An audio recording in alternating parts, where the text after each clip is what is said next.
Mr. President. Senator from Massachusetts. Mr. President, are we on quorum call? Yes. I ask that the quorum call be lifted. Without objection. Thank you, Mr. President. I've come to the Senate floor to discuss how our government is funded. The Constitution puts Congress in charge of setting up programs and funding them. And there are some programs, for example, Medicare and Social Security, that are funded at a certain level every year unless Congress passes a law to change it. But for pretty much everything else, Congress has to pass a new funding law every single year. The list is long. It's medical research and fighter planes and weather satellites and salaries for park rangers and food inspection programs so that the lettuce you eat doesn't make you sick. The money we spend is detailed every year in a set of 12 bills that Congress votes on, and they're called appropriations bills. The Senate voted on the first one of these 12 bills last week, the one that deals with funding veterans programs and military bases. I care deeply about improving the lives of our service members and our veterans. All three of my brothers were proud veterans, and they served their country with honor. I'm the ranking member of the Senate Armed Services Personnel Committee. I voted no on that funding bill because even if this bill becomes law, I don't believe Donald Trump has any intention of following that law, and I am not willing to be a helpmate on another one of Donald Trump's scams. Why do I think that Trump won't follow the law?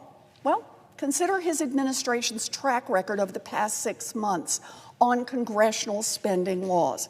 First, Trump tried to freeze billions of dollars that American families and businesses count on, money that Congress set aside to support everything from food assistance programs to scientific research. Multiple federal judges blocked the illegal power grab, saying it blatantly violated the Constitution of the United States. Now, even Republicans are begging the administration to hand out the money for investments that Congress already passed and by law that their communities were promised. Second, Republicans in Congress are bowing down to Donald Trump and ratifying some of his worst efforts.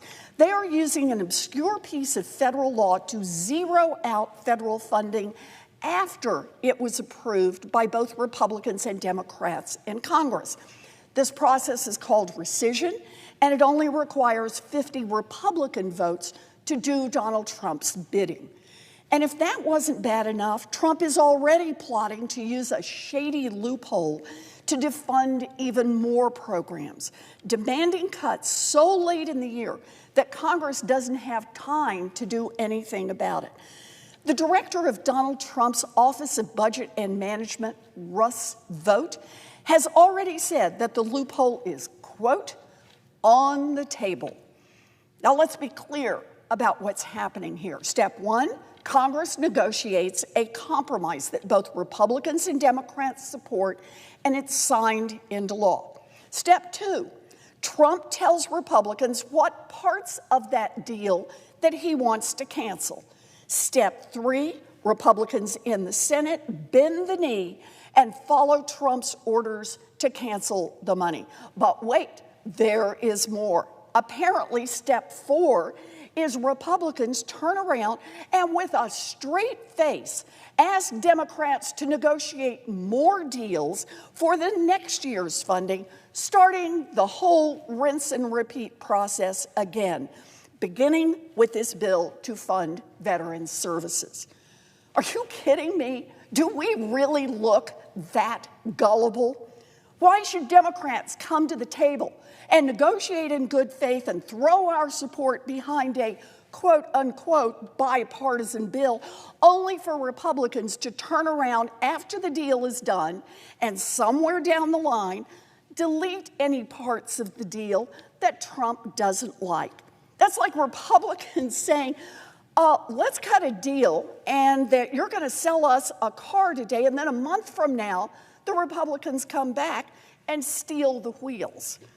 Of course, Trump may not ask his Republican buddies to rescind spending.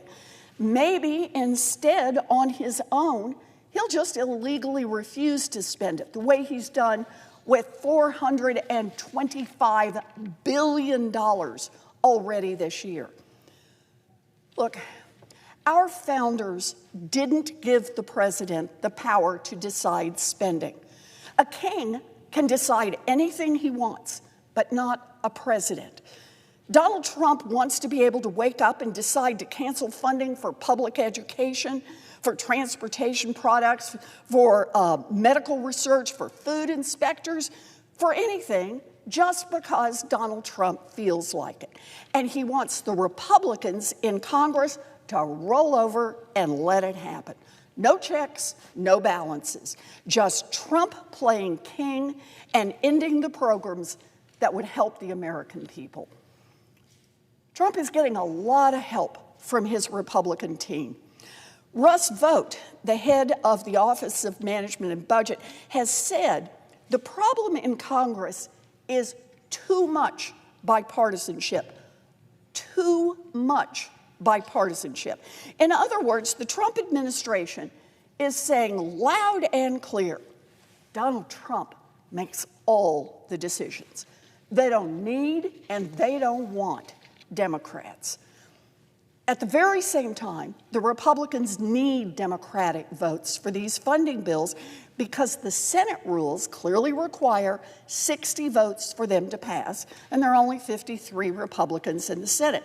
If Democrats won't provide those votes, the Republicans want to blame Democrats for shutting down the government when this year's funding runs out at the end of September.